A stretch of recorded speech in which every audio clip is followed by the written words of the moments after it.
नमस्कार दोस्तों, आपका स्वागत है अपने YouTube channel P for portfolio में। आज हम बात करने वाले हैं फाइन ऑर्गेनिक्स के बारे में। 20% की अपर सर्किट यहां पर लगती हुई नजर आ रही है। इसके पीछे का रीजन क्या है वो भी जानने की कोशिश करेंगे और साथ ही साथ क्या ये समय है खरीदने का या फिर एग्जिट करने का, उसके बारे में बात करेंगे। लेकिन उससे पहले अगर आपने चैनल को सब्सक्राइब नहीं किया है तो प्लीज सब्सक्राइब कीजिए और रेगुलर अपडेट्स पाने के लिए नोटिफिकेशन बेल को प्रेस कीजिए। साथ ही साथ टेलीग्राम चैनल को भी ज्वाइन कीजिए जिसकी लिंक डिस्क्रिप्शन बॉक्स में दी गई है।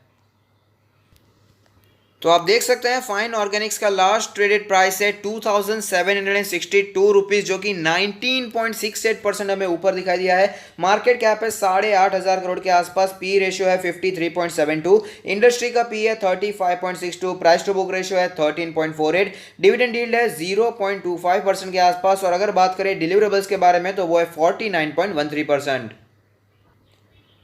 रीजन आपके सामने है, हमें क्यों तेजी देखने को मिल रही है। स्टॉक के अकेले स्टॉक में कोई ऐसी न्यूज नहीं आई है जिसकी वजह से तेजी देखने को मिल रही है। पूरा सेक्टर ही अभी बहुत ही ज्यादा हमें तेज दिखाई दे रहा है, जो कि केमिकल सेक्टर है। यहां पर आप देख सकते हैं जून 19 में 19 जून 2020 में ये न्यूज आई थी, Sunny days ahead for Indian chemical industry. मैं आपको कब का बता रहा था कि यहां पर केमिकल इंडस्ट्री में अच्छी ग्रोथ देखना बाकी है।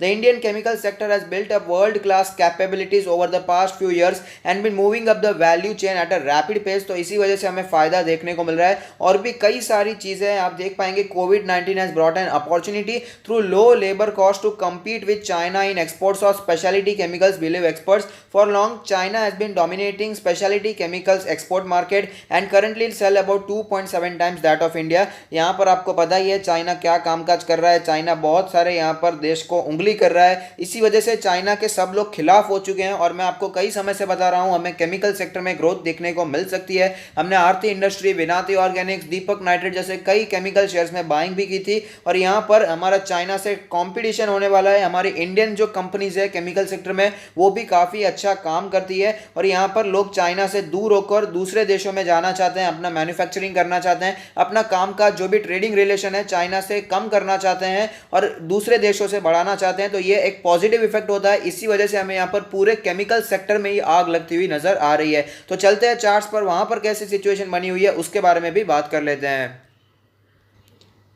तो आप देख सकते हैं कि हम लोग चार्ट्स पर आ चुके हैं, जहां पर हमें पता चलता है कि 1500 का लेवल एक स्ट्रॉन्ग सपोर्ट की तरह दिखाई दिया था जब मार्केट में भयंकर गिरावट थी। और उसके बाद हमें रिकवरी तो सही, हमें यहां पर नए लेवल्स देखने को मिल रहे हैं। 2700 के भी ऊपर फाइन ऑर्गेनिक्स जाता हुआ नजर आ रहा है। करंट सिचुएशन के बारे में बात करें तो आप देख पाएंगे सारे मूविंग एवरेज के ऊपर फिलहाल ये ट्रेड कर रहा है। अगर बात करें इंडिकेटर्स के बारे में तो मनी फ्लो इंडेक्स का नंबर कैलकुलेट होकर आता है 78.32, यानी कि ओवरबॉट सिचुएशन हमें यहाँ पर दिखाई दे रही है।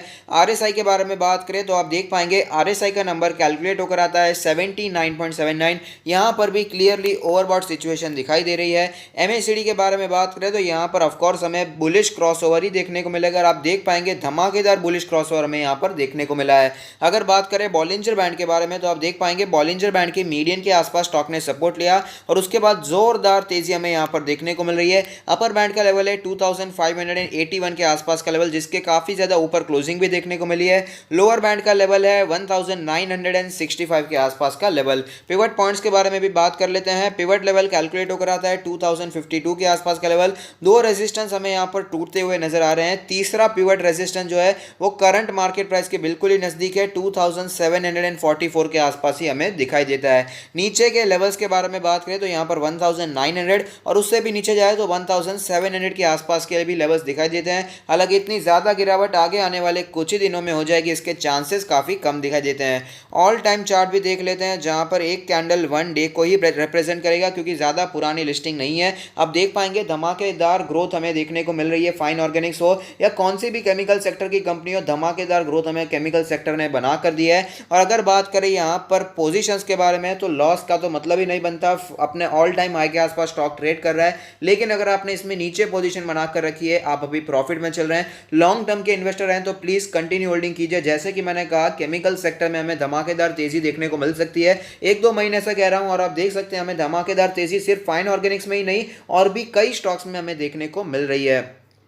अगर बात करें यहाँ पर शॉर्ट टर्म ट्रेडर्स के बारे में जिन्होंने शॉर्ट टर्म के लिए लिया है, स्विंग ट्रेड के लिए लिया है, तो यहाँ पर जो रेजिस्टेंस के लेवल्स हैं उन्हें आप प्ले करने की कोशिश कर सकते हैं। करंट मार्केट प्राइस के आसपास इसका रेजिस्टेंस है, अगर वो रेजिस्टेंस टूट जाता है तो और भी तेजी कंटिन्यू रहती हुई नजर आ सकती है। तो आपके अकॉर्डिंग यहाँ पर आप प्रॉफिट बुकिंग के बारे में सोच सकते हैं। अब बात करें यहाँ पर फ्रेश बाय के बारे में, तो ओवरऑल सिचुएशन जो है केमिकल सेक्टर की, फिलहाल फ्रेश बाय 1-2 महीने पहले ही करना चाहिए था। हमने आपको रेकमेंड भी किया था। हमने आपको 3 स्टॉक्स रेकमेंड किए थे केमिकल सेक्टर में, जो कि है आरती इंडस्ट्री, दूसरा है दीपक नाइट्रेट, विनाती ऑर्गेनिक्स। इन सारे स्टॉक्स को, पिडिलाइट इंडस्ट्री वो भी केमिकल सेक्टर का स्टॉक है, ये सारे स्टॉक्स हमने रेकमेंड किए थे, आप बाय कर सकते हैं। और फिलहाल बाइंग की अपॉर्चुनिटी निकल चुकी है, यहाँ पर मजे लेने का टाइम चल रहा है, यहाँ पर एंजॉय कीजिए प्रॉफिट को। लेकिन फिर भी बाइंग के लेवल्स में जरूर बताऊंगा, क्योंकि ये जो तेजी होती है हमेशा के लिए नहीं रहती, कभी ना कभी प्रॉफिट बुकिंग आता है और कभी ना कभी गिरावट भी देखने को मिलती है। तो यहाँ पर कौन से लेवल पर बाय करना है वो हम जान लेते हैं। तो पहले जो रेजिस्टेंस की तरह फेस कर रहा था 2500 के आसपास का लेवल, वो ब्रेकआउट हो चुका है और स्टॉक काफी ज्यादा ऊपर निकल चुका है।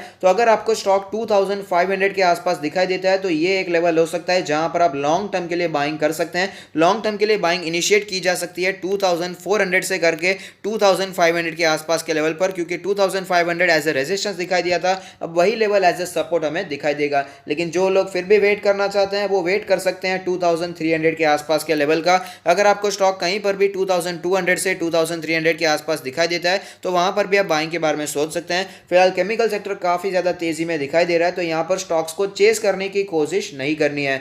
और अगर आपके पोर्टफोलियो में अगर ये स्टॉक है तो यहां पर निकालने की कोशिश मत कीजिए अगर आप लॉन्ग टर्म इन्वेस्टर है। हालांकि शॉर्ट टर्म इन्वेस्टर है तो प्रॉफिट बुकिंग कर सकते हैं। और अगर आप अपना पोर्टफोलियो हमसे रिव्यू करवाना चाहते हैं तो उसकी लिंक भी हमने डिस्क्रिप्शन बॉक्स में दे दी है। तो अगर आपको वीडियो पसंद आता है तो लाइक कीजिए, शेयर कीजिए, कमेंट कीजिए, सब्सक्राइब कीजिए और मुझे मोटिवेट कीजिए। Thank you. Stay happy, happy investing.